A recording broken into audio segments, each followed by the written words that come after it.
अरे अदनान भाई, तुम्हारा दिमाग तो ठीक है, मैयत को फटे हुए कपड़े क्यों पहना रहे हो? ऐसा नहीं करते।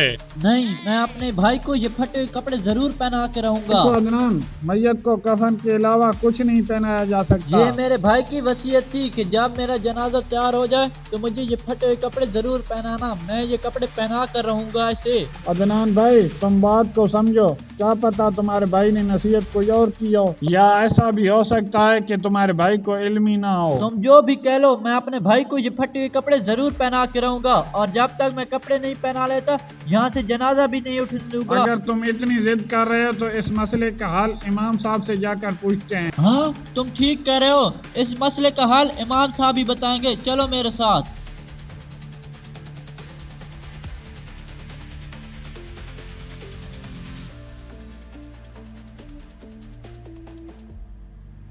अस्सलाम वालेकुम इमाम साहब। वालेकुम सलाम। मैं आप ही की तरफ आ रहा था जनाजे के। इमाम साहब, हम जनाजे का कहने नहीं आए।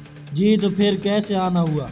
आप ही अदनान को समझाएं, बड़ी अजीब सी हरकतें कर रहा है। अजीब सी हरकतें? क्या मतलब? इमाम साहब, अदनान कहता है कि मैं भाई को फटे हुए कपड़े जरूर पहना के रहूंगा। अदनान देखो, मैयत को कफन के अलावा कोई चीज नहीं पहना सकती। इमाम साहब, यही बात तो इसको समझा रहे थे, लेकिन ये बात मान ही नहीं रहा। अदनान, इनकी बात सही है, फिर आप इतनी जिद क्यों कर रहे हो? इमाम साहब, मुझे भाई ने वसीयत की थी। ये मेरे फटे हुए कपड़े हैं, ये संभाल कर रखना। फटे हुए कपड़े?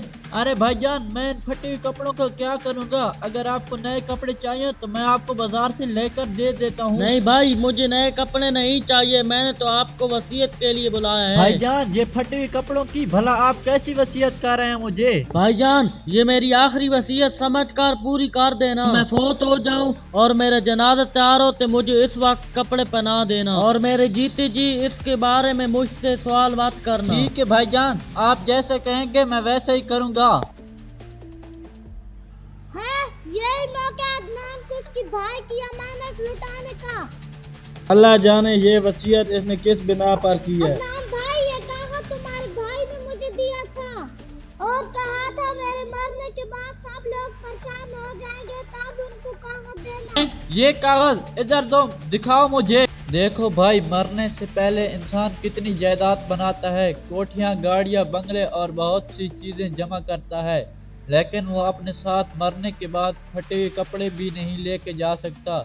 तो फिर सारी जिंदगी इस दौलत को कमाने का क्या फायदा? भाई, अपनी दुनिया से ज्यादा अपनी आखिरत की फिक्र करना और आखिरत के लिए कुछ चीजें जमा कर लेना जो वहाँ तुम्हारे काम आ सकें। प्यारे दोस्तों, ये दुनिया इम्तिहान की जगह है। यहाँ जितना भी माल जमा करोगे तुम्हारे साथ कब्र तक नहीं जाएगा, सिवाय तुम्हारे नेक और बुरे अमाल के। ये दुनिया फानी है और एक रोज खत्म होने वाली है। हमारे प्यारे दोस्तों, हमारा मैसेज अगर आपको पसंद आया हो तो सदका जारिया समझकर लाइक और शेयर ज़रूर करें और हमारे पेज को फॉलो करें।